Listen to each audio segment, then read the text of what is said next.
کبھی انسان اپنے دوستوں کے ذریعے اور اپنی رشتہ داروں اور ملاقاتیوں کے ذریعے کہ جہاں جہاں انسان ملاقات کے لیے آتا ہے اس طرح انسان ریاکاری کر لیتا ہے۔ مثلا علماء کے ساتھ اٹھک بیٹھک اس کی زیادہ ہوتی ہے کہ بڑے بڑے اور عالموں کے ساتھ بیٹھیں، ان کے ساتھ سیلفی بنائیں، ان کے محفلوں میں بیٹھیں۔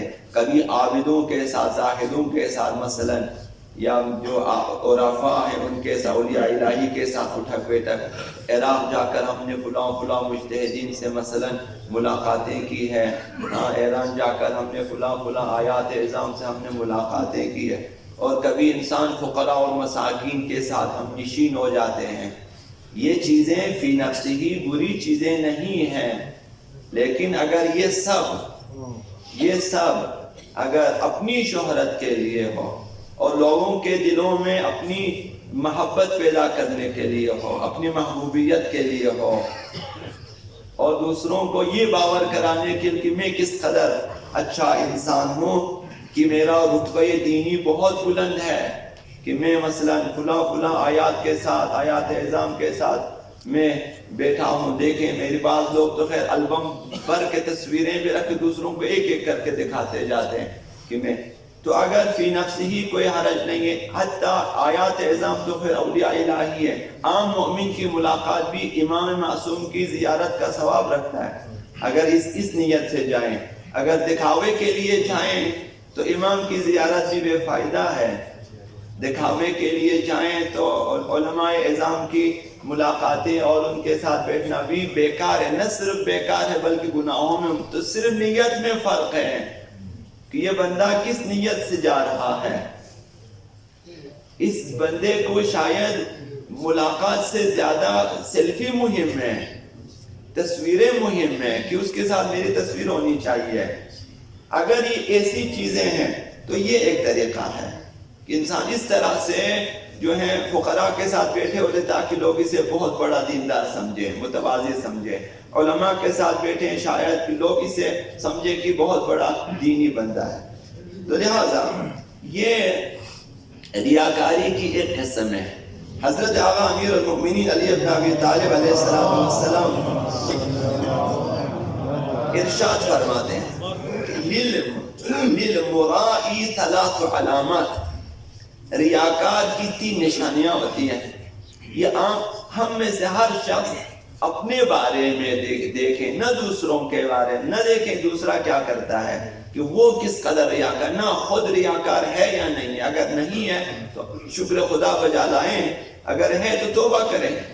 اس مقصد 3 نشانیاں بتا دی ہیں امام نے۔ للمرائی 3 علامات، یکسل اذا کان وحدہ، جب وہ تنہا ہوتا ہے تو سستی کرتا ہے، عبادات میں سستی ہے، وغیرہ وغیرہ میں سستی ہے۔ جب تنہا ہے سستی ہے، نمازیں دیر سے پڑھنا وغیرہ وغیرہ۔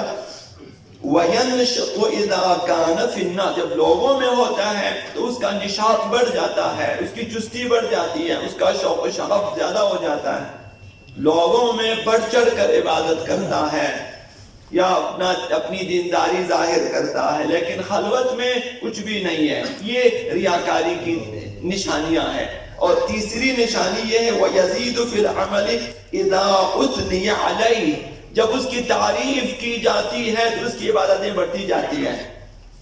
جب اس کی تعریف ہوتی ہے، واہ جی آپ نے کیا نماز پڑھی ہے، واہ جی آپ کے قرات کیسے، ماشاءاللہ آپ کی ناخوانی کیا نوحہ پڑھا آپ نے، ماشاءاللہ کیا خطابت ہے، وہ بڑھتا جاتا ہے۔ جتنی آپ تعریف کریں اسی حساب سے اس کے اعمال بڑھتے جاتے ہیں۔ وَيَنْقُضُ إِذَا ذَمَّ، جب اس کی مذمت کی جاتی ہے، جب اس کی مذمت پڑھی، کیا نماز پڑھی آپ نے، یہ کوئی نماز ہے مثلا، اس کے عمل کم ہو جاتا ہے۔ یہ لوگ، اس کی چابی لوگوں کے ہاتھ میں ہے، لوگ تعریف کریں وہ پھر آگے لوگ اگر مذمت، آپ کو فرق نہیں پڑنی چاہیے۔ ابھی آپ لوگ ہم سے زیادہ بہتر جانتے، امام راحل نے سے فرمایا کہ کسی نے کہ دیکھے لاکھوں لوگ آپ کو زندہ باد کے نعرے لگا رہے ہیں، امام نے فرمایا یہ سب اگر مجھے مرد آباد کے نعرے بھی لگائیں مجھے کوئی فرق نہیں پڑتا ہے، یہ سب ویسا میرے لیے مرد آباد بھی لگائیں کوئی فرق نہیں پڑتا۔ انسان کو خدا کے لیے ہونا چاہیے کہ لوگ اگر آپ سے کہ آپ کی نماز غلط ہے، آپ کیوں پریشان ہو جاتے ہو؟ آپ کا آپ کے احکام جو کہ آپ کو پتہ اس قدر ہونا چاہیے کہ لوگوں کی باتوں سے آپ پہ اثر نہیں پڑنی چاہیے. آپ کو پتہ ہونا چاہیے میری نماز درست ہے، بس درست ہے. دوسرا اگر کہتا ہے کہ آپ کی نماز غلط ہے، اس کو بولے آ کر پروف کرو کہ یہ نماز میری غلط ہے.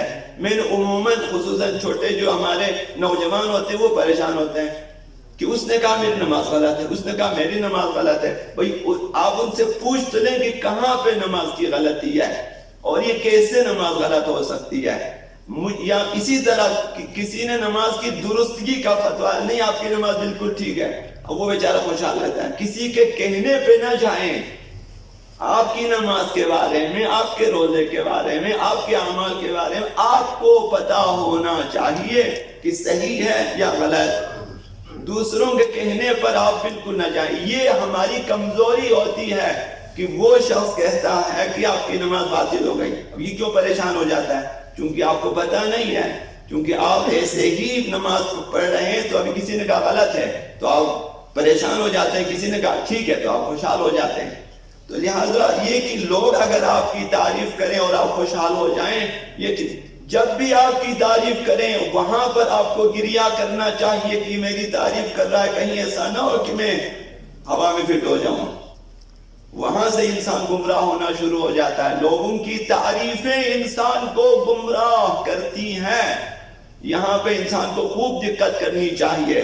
مقام معظم رہبری تہران میں نماز جمعہ میں یونیورسٹی میں آپ دیکھا ہوگا کہ اگر کسی نے اس جلسے کو دیکھا ہو، ایک شخص جو ہمارے ہاں اسٹیٹ سیکریٹری ہوتا ہے بڑھ چڑھ کے تعریفیں کی. اس بڑے مجمع میں انہوں نے خود فرمایا جو کچھ اس نے کہا سب مبالغہ ہے. ان کی تعریف یہاں پہ انسان کو روکنا چاہیے. بھئی اتنی تعریف نہ کرو جس کا میں مستحق نہیں ہوں. یہاں سے انسان اپنے، میں نے کہا علامہ، آپ نے مجھے کہا علامہ تو پھر میں بڑا ہو جاؤں. آپ نے مجھے کہا حجت الاسلام، خود سے تو پوچھیں حجت الاسلام ہے کہ نہیں ہے. اگر آپ کا گفتار، کردار، آپ کی باتیں اگر اسلام میں حجت ہے تو پھر آپ حجت الاسلام ہیں.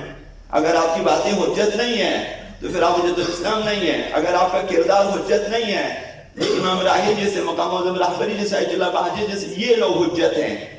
ان کا اٹھنا بیٹھنا بولنا سب حجت ہے ہمارے لیے. تو لہٰذا یہ عرض کیا کہ حضرت آقا رسول خدا صلی اللہ علیہ وآلہ وسلم نے ہمارے لیے ایک معیار دیا، بتایا کہ لا تعمل شیئا من الخیر ریاء، کسی بھی نیک عمل کو ریا کے لیے انجام نہ دو، دکھانے کے لیے انجام مت دو. ولا تدعه حیاء، اور شرم کی وجہ سے چھوڑو نہیں کسی اچھے عمل کو. یہ چھوٹے جوانوں سے عرض کر رہا ہوں، جب غسل جنابت واجب ہو جاتا ہے شرم کی وجہ سے غسل نہیں کرتے اور نماز رہ جاتی ہے. شرم کی وجہ سے واجب عمل کو ترک نہیں کیا جاتا. والد دیکھتے ہیں، والدہ دیکھتے ہیں، گھر والوں کو پتہ چلنے دے آپ جائیں غسل کریں نماز، کہ خدا کے سامنے شرم مانع نہیں ہونی چاہیے. برے کام کرتے ہوئے شرم آنی چاہیے، نہ کہ یہ واجب. حتیٰ کسی اچھے کام کو، کسی بھی نیک کام کو حیا کی وجہ سے مت چھوڑیں، شرم کی وجہ سے ترک نہ کریں. دوسری روایت بھی عرض کروں آخر حضرت آقا رسول خدا صلی اللہ علیہ وسلم نے ارشاد فرمایا یقال لأہل الریا، قیامت کے دن ریاکاروں سے کہا جائے گا کہ تم نے روزہ رکھا ہے، وصلیتم، تم نے نمازیں بھی پڑھی ہیں، وتصدقتم، تم نے صدقات بھی دیے ہیں، خیرات بھی دیے ہیں، وجاہدتم، تم نے جہاد بھی کیا ہے میدان جہاد جنگ میں، وقرأتم، اور تم نے قرآن کی تلاوت بھی کی ہے. لیکن کس لیے؟ لیقال ذلک فقط قیل ذلک، یہ اس لیے کہ یہ کہا جائے آپ کے بارے میں، وہ کہا جائے آپ کے بارے میں. اور انہوں نے کہہ بھی دیا کہ کیا نماز ہے آپ کی، کیا قرآت ہے آپ کی، کیا آپ مثلا کیا جہاد کیا آپ نے ماشاءاللہ. یہ اور انسان اسی پہ خوش ہو جاتا ہے. قیامت کہا جائے گا تم نے اس لیے کیا تھا اور لوگوں نے بھی تمہاری تعریفیں کی ہے. ثم قال ان هؤلاء، ایسے لوگ جنہوں نے دکھاوے کے لیے حتیٰ جہاد کیا ہے، قرآت قرآن کی ہے، دکھاوے کے لیے نمازیں پڑھی ہیں، روزے رکھے گئے، پیغمبر سامنے فرمایا ہے. اور تفسیر قرطبی میں یہ روایت موجود ہے. آپ دیکھ سکتے فرمایا کہ ان هؤلاء اول من تسعر بهم النار، سب سے پہلے جہنم کے شعلے انہی کی طرف آئیں گے.